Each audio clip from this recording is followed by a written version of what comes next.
The city of Detroit made good on its threat to sue Perfecting Church. The church, run by Bishop Marvin Winans, promised a big campus on the corner of 7 Mile and Woodward. Never fully came to pass. Tonight, our Rod Maloney live with what's at stake and where this is headed. A city suing a church, not exactly routine, Rod. No, and these are people that all know each other and frankly like each other. Now, it was 20 years ago that they started working on the big cathedral here, and it got up and running, but it never ever reached the size and scope that it was supposed to. In fact, it's been kind of rusting in the rain out here. And so the city has a message for Bishop Winans. Either finish it, fix it, or we're going to take it.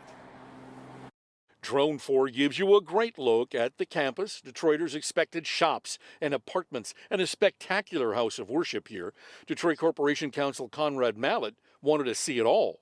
The city of Detroit has profound respect for Perfecting Church and Bishop Winans. He and the bishop have known each other for years, yet he claims the bishop himself is personally liable, along with his church here. For 20 years, we have been waiting on that very wonderful cathedral-like structure on the corner of 7 Mile and Woodward to be completed. It is not yet complete.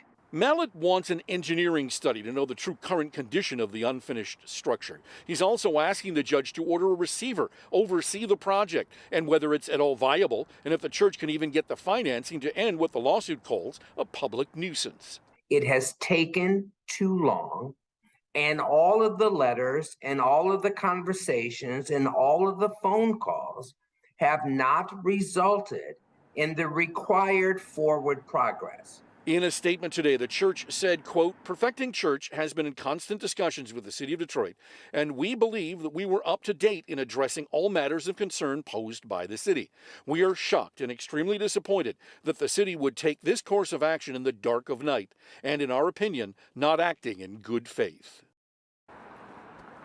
And so the church's attorneys also say that they're looking at this lawsuit. They would have received it either today. It was filed last Friday. They say they're going to continue looking at it and that they expect to have a response, probably more to say, in the next week or so. Back to you. Never a better double entendre for acting in good faith than in this case, Rod. If the city, though, were to win the case, what would they likely do then?